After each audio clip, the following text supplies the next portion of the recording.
Um, how what is your kind of like approach when you are meeting a client, particularly like that, who's kind of quite set against this alternative belief system that they are like really responsible for these things, that it's not just like a random genetic accident, and that that it actually is because of something out of balance and it is their responsibility, and that they need to kind of face up to that and to learn from this life lesson. How do you what are some of your tips and tricks for like approaching that, or just how do you handle that emotionally, spatially?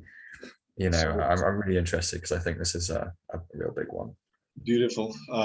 That's an important one. And there are a couple of things that needs to come to they that needs to come together for that one.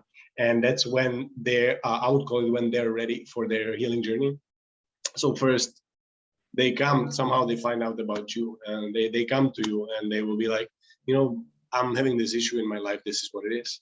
And then you have the first possibility to introduce your perspective. It's like, oh yeah, so in my world, that's how I do it. In my world, I take full responsibility, and I believe there's no coincidence. So that changes uh, very much the whole perspective on the world. There's no coincidence, and then everything happens for me. If they are willing to listen to these two principles, they can start analyzing their life differently. But they need to accept it. They need to get to terms to it. So what do you do with this first introduction?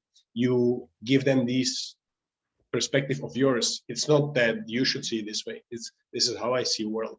This is Mm, how I believe I'm here. I'm a soul. I chose this journey, and I chose to suffer for half of my life so I can then be a healer. So everything that happened, even though I was cursing and I was not happy in my life, I look at it back and I was like, oh yeah, this was all important pieces of me mm, being who I am.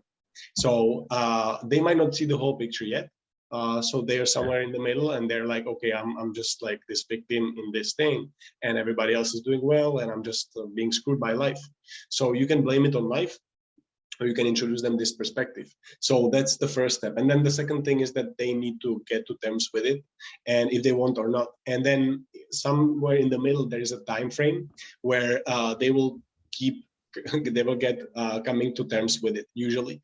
And then there's going to be a moment when they're going to be hitting the wall very hard, and then they're going to come back again, and you already told them, you already explained, look, this is what's happening, this is how I see things.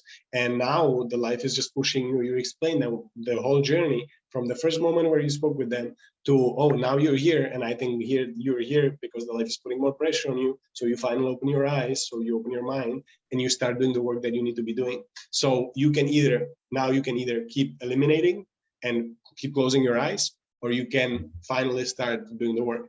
It's up to you. I'm here if you want to talk to me, but the timing and the decision is your choice. That's why also it's important to have a pricing in coaching, because I was doing a lot of coaching for free most of my life, and actually the results were not good because of that. So the moment I started charging, they're only the people who are ready. I was like, okay, I'm gonna do the work. I'm ready now. So then everything else comes easier, because it's like, okay, they decided, they have a skin in the game, and then they're willing to put the work, because it's a work. It's not like we are living in the times where everybody thinks this little pill is going to solve it in 3 days. And that's Yeah. that's that's a fake image that somebody sold us, and we have been living in it for most of our lives, and we believe it. And get it that out of our head is very difficult thing, because everybody else is living by that principle. And then it transmutes into the spiritual world. It's like, yeah, I'm going to do one ayahuasca, that's this little pill that's going to solve it again. Sometimes it does open the door, and sometimes it does a great job, but like after that, it's still integration. Like I have very few people I have seen that they have taken ayahuasca, and without integration, they have been changed forever. Like I feel you have to put the work, you have to understand, you have to still be receptive, and then it comes down to daily disciplines and daily practice that you do, because that's how things happen. Even if you want to use the words, it doesn't happen over like you do things once and then that's what it is. It's like repeating and doing things. That's how results are being created. So at least that's what I have seen so far. But yes, there are some magical moments, there are some magical transformations in a very short time, but very often it takes more of integration, more time with the client.